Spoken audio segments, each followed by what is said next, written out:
نبی اکرم صلی اللہ علیہ وسلم نے فرمایا، نماز بغیر وضو کے قبول نہیں کی جاتی اور نہ صدقہ حرام مال سے قبول کیا جاتا ہے۔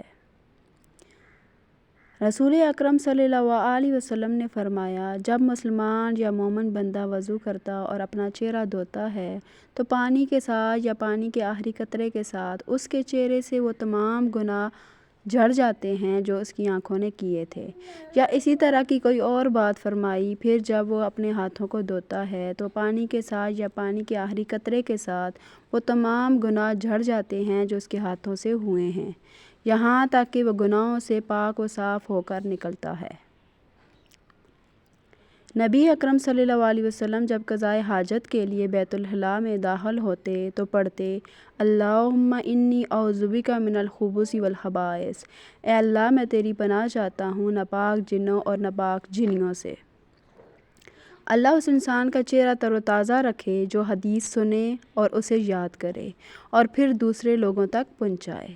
جزاک اللہ۔